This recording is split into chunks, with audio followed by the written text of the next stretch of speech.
Sejarah adalah cermin panjang perjalanan umat manusia, penuh jejak para utusan yang datang membawa cahaya di tengah zaman kegelapan. Di antara mereka ada satu pribadi yang keberadaannya tak hanya tercatat dalam Al-Quran, tetapi juga telah lama dinubuatkan dalam kitab-kitab sebelumnya, termasuk dalam Injil. Dialah Muhammad bin Abdullah, sang Nabi akhir zaman, pembawa risalah sempurna yang menyempurnakan agama-agama sebelumnya. Namun kisahnya bukan sekedar riwayat Nabi yang diutus di tengah padang pasir. Ia adalah jawaban atas doa-doa para Nabi terdahulu. Injil menyebutnya dengan isyarat, Al-Quran menegaskannya, dan Sunnah mengabadikan langkah-langkah perjuangannya. Mari kita menyelami kisah ini dengan hati yang jernih dan akal yang terbuka.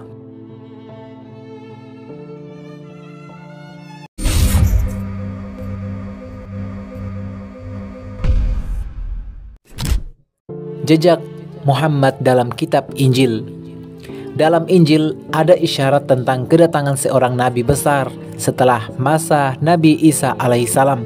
Dalam Injil Yohanes pasal 14 ayat 16, Yesus berkata, "Aku akan minta kepada Bapa dan Ia akan memberikan kepadamu seorang penolong yang lain, supaya Ia menyertai kamu selama-lamanya." Siapakah penolong yang lain ini? Dalam teks Yunani, istilah yang digunakan adalah parakletos, yang berarti penolong, penghibur, atau pengantara.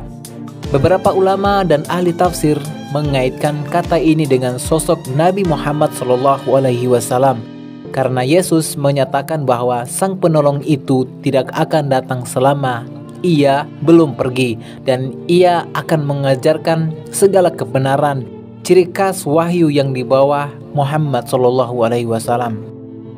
Lebih lanjut, dalam Injil Yohanes pasal 16 ayat 12 sampai dengan 14, Yesus menyatakan, "Maka banyak hal yang harus kukatakan kepadamu, tetapi sekarang kamu belum dapat menanggungnya. Tapi apabila Ia datang, yaitu Roh kebenaran, Ia akan memimpin kamu ke dalam seluruh kebenaran." Kalimat ini seakan menyiratkan akan datangnya seorang nabi dengan wahyu baru yang akan menyempurnakan ajaran sebelumnya. Al-Quran sendiri menegaskan hal ini dalam Al-Quran. Allah Subhanahu wa Ta'ala berfirman, "Dan ingatlah ketika Isa putra Maryam berkata, 'Hai Bani Israel, sesungguhnya aku adalah utusan Allah kepadamu, membenarkan kitab yang turun sebelumku, yaitu Taurat, dan memberi kabar gembira dengan seorang Rasul yang akan datang sesudahku, yang namanya Ahmad." Al-Quran Surah As-Saffah ayat 6. Ahmad adalah salah satu nama dari Nabi Muhammad SAW. Maka tak heran bila Injil dan Al-Quran sejalan dalam mengisyaratkan kedatangan sang Nabi akhir zaman.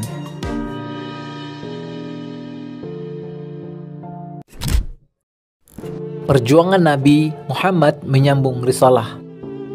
Diutus di tengah masyarakat Quraisy yang tenggelam dalam kejahilian dan penyembahan berhala, Muhammad SAW membawa wahyu yang mengguncangkan tatanan sosial, ekonomi, dan spiritual bangsa Arab. Ia bukan hanya guru spiritual, tetapi juga pejuang, pemimpin, dan pembaharu. Selama 13 tahun di Mekah, beliau menyampaikan tauhid dalam tekanan dan siksaan. Para pengikutnya disiksa, dihina, bahkan dibunuh. Tapi ia tetap sabar, sebagaimana sabarnya para nabi sebelumnya. Nabi Muhammad SAW bersabda, "Para nabi adalah saudara seayah, agama mereka satu." Hadis riwayat Bukhari nomor 3443. Ia tahu jalan ini adalah jalan para nabi, penuh cobaan tapi membawa cahaya. Ketika hijrah ke Madinah, babak baru dimulai. Beliau menyusun masyarakat yang berlandaskan iman, persaudaraan, dan keadilan. Perang demi perang datang menghadang, baik itu Badar, Uhud, Khandak, tapi beliau tetap tak gentar, sebab ia membawa amanah yang telah lama dinantikan. seperti Musa yang menyeberang Laut Merah dan Isa menghadapi kaumnya. Muhammad SAW pun memikul tanggung jawab kenabian dengan segenap keberanian.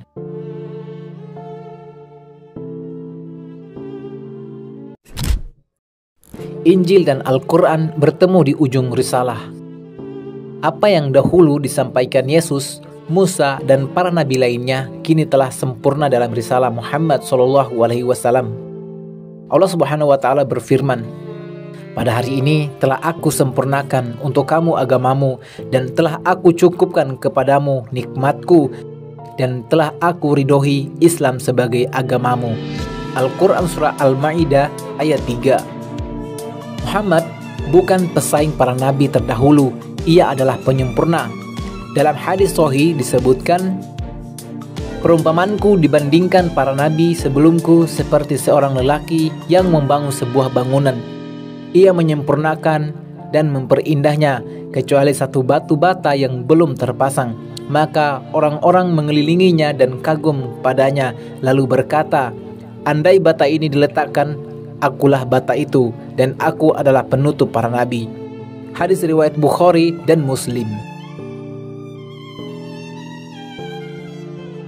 Nabi Muhammad SAW bukan hanya sosok yang disebut dalam sejarah Islam, tetapi juga jejak terpantul dari kitab-kitab sebelumnya. Injil yang asli sebelum mengalami perubahan telah memberi isyarat akan kedatangan Sang Penolong, Sang Pembawa kebenaran sejati. Perjuangannya bukan milik satu umat, tapi untuk seluruh umat manusia. Ia bukan sekedar nabi bagi bangsa Arab, tetapi rahmat bagi seluruh alam. Allah Subhanahu wa Ta'ala berfirman, "Dan kami tidak mengutus engkau Muhammad, melainkan untuk menjadi rahmat bagi semesta alam." Al-Quran Surah Al-Anbiya ayat 107. Di antara kabut sejarah dan manipulasi teks, satu hal yang tak bisa dihapus, bahwa Muhammad adalah bagian dari rencana besar Tuhan dalam membimbing umat manusia. Maka siapapun yang benar-benar mencari kebenaran akan menemukan jejaknya, bahkan dalam lembar-lembar Injil yang sama. Jika kamu merasa terinspirasi oleh kisah ini, bantu kami menyebarkan cahaya ini lebih luas. Klik like, share kepada sahabat kamu, dan subscribe channel Arus Waktu agar kamu tidak ketinggalan kisah-kisah luar biasa lainnya. Sampai jumpa di episode berikutnya. Wassalamualaikum warahmatullahi wabarakatuh.